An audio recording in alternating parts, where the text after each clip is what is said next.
If you're looking to test drive or buy a Toyota bZ4X soon, you might want to hold off. Well, technically, you likely have to hold off. Today, Toyota issued a recall notice and stated that all bZ4X's under that recall should not be driven. The wheels could literally fall off during tight turns or hard braking due to an issue with the lug bolts that attach the wheel to the hub. Yes, this issue also affects the Toyota's EV cousin, the Subaru Solterra. When you read about the recall from Toyota or other sources, they all keep referencing the hub bolts.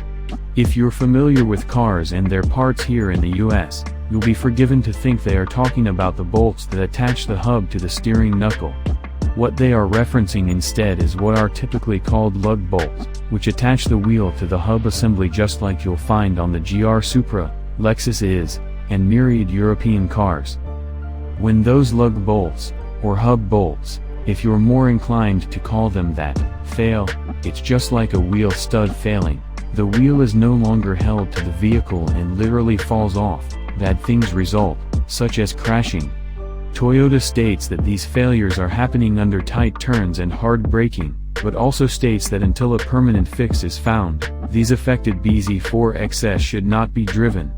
While Subaru hasn't stated anything about the Solterra here in the US, it has acknowledged that it is an issue to Reuters and that the recalled Solterras bound for our shores are dealer demos and none are to be or have been sold to any customer. Toyota says that, of the 2,700 bZ4X's built at the Japanese plant among the production batch being recalled, only 260 are bound for the US and 20 are bound for Canada. The rest were set for Europe, 2,200, and Japan, 110. Subaru has stated that 2,600 Solterras are affected, but doesn't provide a breakdown of where they were or are to be sold, only stating that none of them were bound for any waiting customers. We've asked Subaru for further information, but have yet to have a response by them at time of publication. We also reached out to the NHTSA and stated that they have received the notice of the recall by Toyota and will publish it on their site soon.